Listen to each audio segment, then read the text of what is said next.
நான் செய்ததை விட பெரிய கிரியைகளையும் செய்வீர்கள் என்று உன்னை பார்த்து தான் சொன்னார். அப்படி உன்னை கொண்டு பயங்கரமான அற்புதங்களை செய்கிற அளவுக்கு உன்னை பின்பற்றி வந்து கொண்டே இருக்கிறார். நீ கன்சிஸ்டண்டா என்னுடைய செய்திகளை கேளு.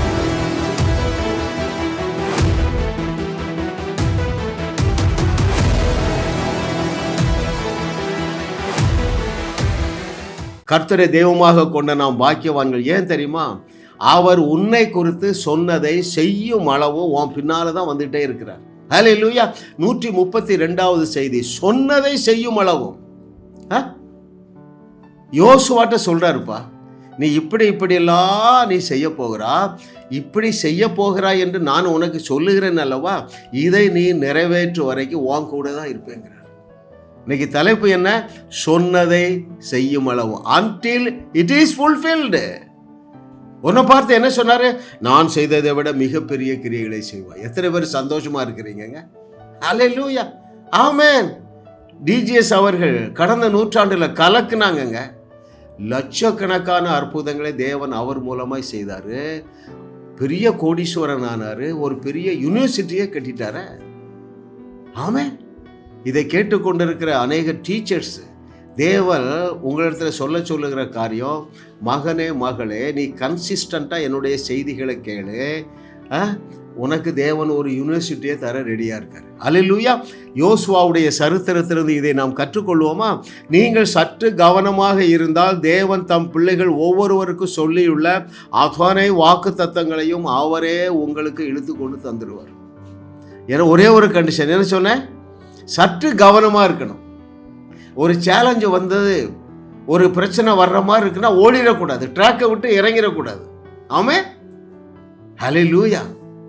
யோசுவாவுடைய வாழ்க்கையிலிருந்து இன்னொரு 12 நிமிடங்கள் ஆவியானவர் நமக்கு கற்றுத்தர போகிறார். கவனமாக கவனிங்க. பாருங்க, மிகப்பெரிய ஒரு ப்ராஜெக்ட் மோசே மூலமாக தேவன் துவங்கினார். ஒரு நாள் வந்தது, மோசையுடைய சீசன் முடிந்து யோசுவாவுடைய காலம் வருது பாருங்க. அப்பொழுது தேவன் என்ன சொன்னார்? அங்கே the book of Joshua chapter 1 verse 5 and 6, யோசுவா 1:5 மற்றும் 6வது வசனங்கள், நீ உயிரோடு இருக்கும் நாளெல்லாம் ஒருவனும் உனக்கு முன்பதாக எதிர்த்து நிற்பதில்லை. நான் மோசையோடு இருந்தது போல உன்னோடும் இருப்பேன். நான் உன்னை விட்டு விலகுவதுமில்லை, உன்னை கைவிடுவதும் இல்லை. ஹல்லேலூயா. டெஸ்டினியை சொல்றார் பாருங்க. 6வது வசனம், பலங்கொண்டு திடமனதாயிரு, இந்த ஜனத்தின் பிதாக்களுக்கு நான் கொடுப்பேன் என்று ஆணையிட்ட தேசத்தை நீ இவர்களுக்கு பங்கிடுவாய். என்ன சொல்றாரு? மோசே, இந்த வேலையை நீதான் செய்து முடிப்பாய் என்று நான் உனக்கு சொல்லுகிறேன். நான் சொன்னதை நான் உன்னை கொண்டு செய்யும் அளவிற்கு நான் உன்னை விட்டு விலகுவதும் இல்லை, உன்னை கைவிடுவதும் இல்லை. What a great daddy God we have. எவ்வளோ பெரிய தகப்பன்க நம்முடைய தேவன். ஹல்லேலூயா. ஓ, thank you Lord for your goodness. பிரச்சனை வந்ததா? வந்தது. யோசுவா நின்னா பாருங்க. பிரச்சனையை பார்த்து ஓடிடலாங்க. என்ன சொல்லி அழைத்தாரோ அதை நீங்கள் மனதில் வைத்திருப்பீர்கள் என்றால், அருமையானவர்களே, நீங்கள் இடையில விட்டு ஓட மாட்டீங்க. நீங்கள் ரட்சிக்கப்பட்டு இருக்கிறீர்கள் அல்லவா? அதுக்கு ஈடான அற்புதமும் ஒன்றுமில்லை, அதற்கு ஈடான ஆசீர்வாதமும் ஒன்றும் இல்லைங்க. உன்னை பார்த்தா சொன்னாரு, நீங்கள் நான் செய்ததையே செய்வீர்கள், இதை விட பெரிய கிரியைகளை செய்வீர்கள். யோசுவாவோடு நின்று காரியத்தை கைகூடி வர பண்ணின தேவன் உன்னோடு பேசுகிறார். இந்த ஒரு பாயிண்ட்டை மட்டும் எடுத்துக்கிடுவோம். எந்த பாயிண்ட்டு? நான் செய்ததை விட இயேசு கிறிஸ்து தண்ணீர் மேலே நடந்தார். அப்போ இதை விட பெரிய கிரியை என்றால் என்ன? தண்ணீர் மேலே நம்ம ஃபுட்பால் ஹாக்கி விளையாடணும். எப்போ அது சாத்தியம் தெரியுமா? உன்னை கரம் பிடித்து அந்த ட்ராக்கில் ஏற்றி விட்டார் பார்த்தியா, மிகப்பெரிய சாதனை புரியும்படியாக. அதில் நில்லு. சேலஞ்சஸ் வரும், அற்பமாக பேசுவார்கள். ஒரு அம்மா ஃபோன் பண்ணுறாங்க, அது எப்படி ஐயா தண்ணீர் மேலே ஃபுட்பால் ஹாக்கி விளையாட முடியும்? எனக்கு அதெல்லாம் மேட்டரே கிடையாதுங்க. சிஸ்டர், இதில் எழுதி இருக்குத, அவர் தண்ணீர் மேலே நடந்தால் அதை விட பெரிய கிரியைகளை நீங்களும் நானும் செய்வோம் என்று தேவன் சொல்லியிருக்கிறாரு. அப்போ அது என்ன பொருள்?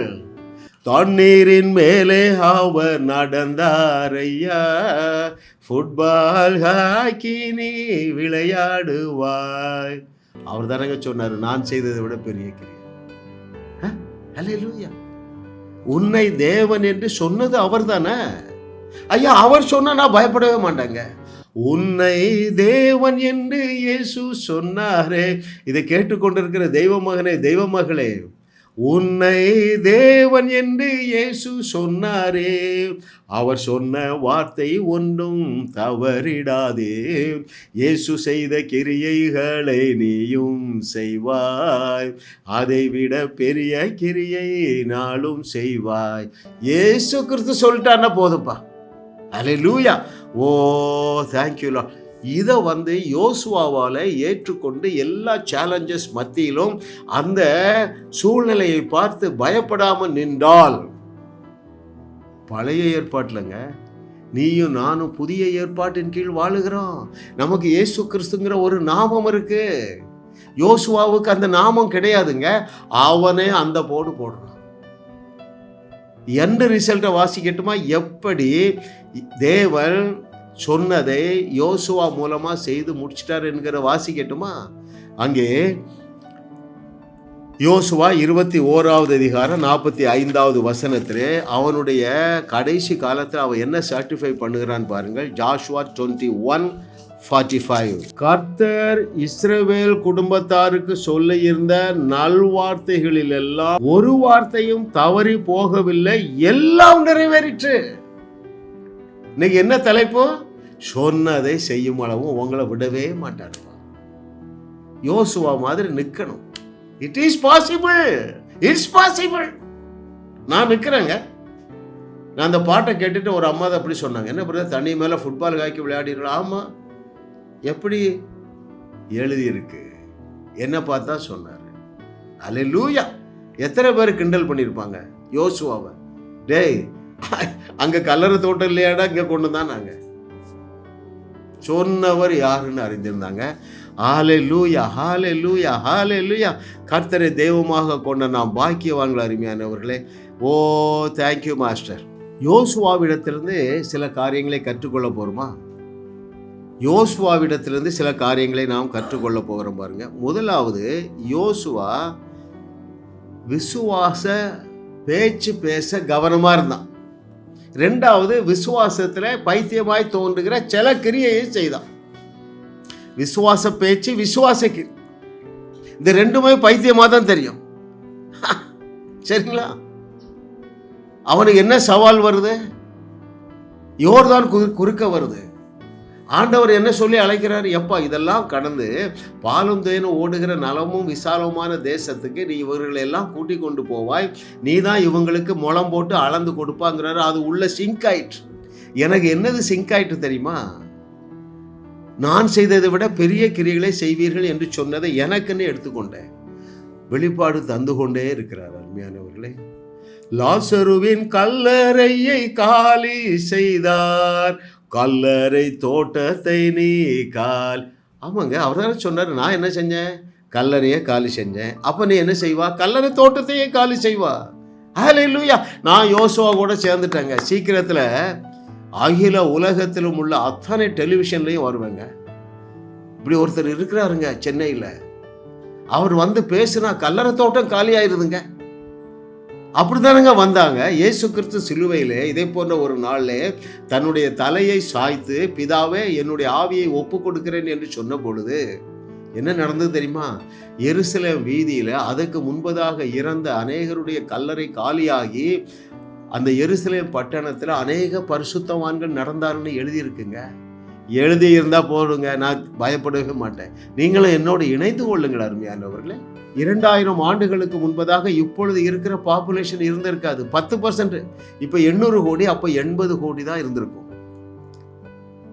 அப்பொழுதே 3000 பேர் 5000 பேர்னு ரட்சிக்கப்பட்டா, இப்போ 30,000 பேர் 50,000 பேர் ரட்சிக்கப்படணும்னா நம்ம கல்லறையையும் காலி செய்து கல்லறை தோட்டத்தையும் காலி செய்ய வேண்டாமா? நான் தண்ணீர் மேலே ஃபுட்பால் ஹாக்கி விளையாடினதாக அவ்வளோ பேரை தேவனண்டை திருப்ப முடியும். அவருடைய வார்த்தையை உறுதி செய்ய தேவன் எழுதி தந்திருக்கிறதை ஏற்றுக்கொள்ள சபையை நீ ஏன் தயங்குகிறா? அதை போதிக்க போதகர்களை நீங்க ஏன் தயங்குகிறீங்க? ஹல்லேலூயா. ஐயா, அவன் என்ன சொல்றான் பாருங்க. நம்புகிறான். என்ன நம்புகிறான்? சொன்னவர் இன்னார். இப்போ குறுக்கே என்ன வந்துட்டு? யோர்தான், வெள்ளம். அவன் விசுவாசத்தில் பேசி விசுவாசத்தில் என்ன கிரியை செய்தான் என்று சொல்லி the same book of Joshua chapter 3:13 I shall read for you.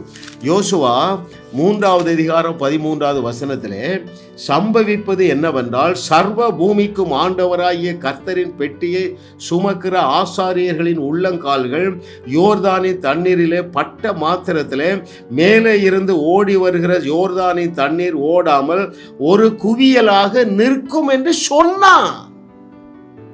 சொன்னபடியே ஆகும் என்று சொன்னார் ஐயா. என் தேவன் என்ன சொன்னார்? இதை கேட்டுக்கொண்டிருக்கிற தேவர்களே, நீ சொன்னபடியே ஆகும் என்று சொன்னார் ஐயா. ஐயா, நான் சொல்லி 2 லட்ச ரூபா கடன்லேருந்து வெளியே வந்திருக்காங்க. 4th ஸ்டேஜ் கேன்சர்லேருந்து வெளியே வந்திருக்கிறாங்க. 11 ஆண்டுகள் பிரிந்து போயிருந்த குடும்பங்கள் ஒன்றாக இருக்கின்றனங்க.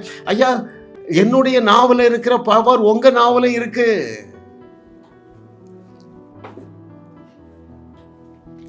நாவு புஸ்தகத்தை நீங்கள் 40 நேரம் வாசிக்கணுங்க. ரூம் போட்டு வாசிக்கணும். சின்ன புக்கு தான், 100 ரூபா தாங்க. எல்லா கிறிஸ்தவ புக் ஸ்டால்லையும் கிடைக்குங்க. நான் 30 நேரம் முடிச்சுட்டு 31வது நேரம் படிக்கிறேங்க. சொக்க போர்டு போடுறேன். மாதந்தோறும் 100க்கும் அதிகமான அற்புதங்கள் தொலைபேசி மூலமாக நடக்குதுங்க. என்னோடு இணைந்து கொள்ளுங்கள் அருமையானவர்களே. நம்முடைய தலைமுறையில் நம்முடைய உலகத்தை கர்த்தருக்கு சொந்தமாக்க வேண்டாமா? Hallelujah. Oh thank you Lord for your good. இப்படி சொன்ன பாருங்க. எப்பா ஆசாரியர்கள் கால் வைத்த உடனே யோர்தானில் வழி திறக்கும் என்று சொன்னால், அதே அதிகாரம் 15 மற்றும் 16வது வசனங்களில் ரிசல்ட்டை நான் வாசிக்கிறேன். யோர்தான் அறுப்பு காலம் முழுவதும் கரை புரண்டு போகும். பெட்டியை சுமக்கிற ஆசாரியர்களின் கால்கள் தண்ணீரின் ஓரத்தில் பட்டவுடனே மேலே இருந்து ஓடி வருகிற தண்ணீர் நின்று சார்தானுக்கு அடுத்த ஆதாம் ஊர் வரைக்கும் ஒரு குவியலாக குவிந்தது. ஹல்லேலூயா, ஹல்லேலூயா, ஹல்லேலூயா. ஐயா, கர்த்தரை தெய்வமாக கொண்ட நாம் பாக்கியவான். ஏன்? நீ சொன்னபடியே ஆகும் என்று சொல்லலைங்க, நீ சொன்னபடியே ஆகும் என்று சத்தியமாக சொல்கிறேங்கிறாருங்க. ப்ராக்டிஸ் பண்ணுங்க. You shall enter into a joyful life. Amen, hallelujah. பாருங்க, நானும் என்னுடைய மனைவியும் போன திங்கக்கிழமை சாயங்காலம் நான் கார் ஓட்டிகிட்டே வரேன். மனைவி பக்கத்தில் இருக்காங்க. கோயம்புத்தூர்லேருந்து ஒரு அம்மா, ஐயா எனக்கு 3 நாள் ஒரே கண்ணு எரிச்சல்லையா, கண்ணெல்லாம் கலங்கிட்டு, கேட்ராக்ட். நான் டிரைவ் பண்ணிட்டே சொல்கிறேன், ஒரு டம்ளர் தண்ணி எடுமா. எடுத்துட்டியாம்மா? ஐயா எடுத்துட்டேன். இந்த இயேசு நாமத்தினால இந்த தண்ணீரில் சூப்பர் நேச்சுரல் பவர் டவுன்லோட் ஆகுதுன்னு சொன்னேன். சொல்லிட்டு என்ன சொன்னேன் தெரியுமா? 3 நேரம் முகத்தை கழுவுங்கன்னு. நல்லா ஆயிருவீங்கன்னே வச்சுட்டேன். நான் கார் ஓட்டிட்டு வீட்டுக்கு வந்துட்டேன். காலையிலையா அந்த அம்மா அழைக்கிறாங்க, ஐயா உடனே சோகமாயிட்டியா? நீங்கள் 3 நேரம் கழுவு சொன்னீங்க, 1 நேரம் கழுவுனவுடனே சோகமாயிட்டியா? உங்களுக்கு நான் ஒரு பொருத்தனை பண்ணியிருந்தேன், 1000 ரூபா காணிக்க அனுப்பணும். எதுலையா அனுப்பணும்? சொன்னபடியே ஆகும் என்று சொன்ன அந்த இடத்துல உங்களை மாதிரி நான் ஜோம் பண்ணியிருப்பேன்னு சொல்லு. அம்மா கொஞ்சம் இருமா, நான் காரை ஓரமாக விட்டுட்டு கண்ணனை உதவி மூடி ஜோம் பண்ணுறேன். ஆண்டவரே இந்த அம்மாவுக்கு எப்படியாவது இறங்கும். இப்படி நான் பண்ணியிருந்தா 2 கண்ணும் குருடாக இருக்குங்க. அநேகர் இருக்கிறதெல்லாம் இழந்துக்கிட்டே இருக்கீங்க, அழுது அழுது ஜோம் பண்ணி.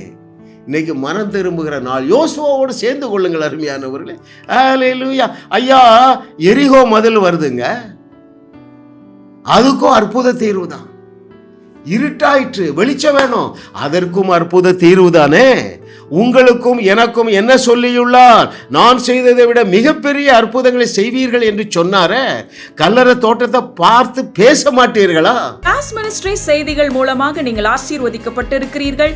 நீங்கள் இந்த ஊழியத்தோடு கைகோர்க்கும்படியாக உங்களை அழைக்கிறோம். நீங்கள் காணிக்கை விதைக்கக்கூடிய நல்ல நிலமாக ஜாஸ் மினிஸ்ட்ரிஸ் இருக்கிறது. விசுவாசத்தோடு உற்சாகமாக பெருக விதையுங்கள். தேவன் உங்களை 1000 மடங்கு பெருக செய்வார்.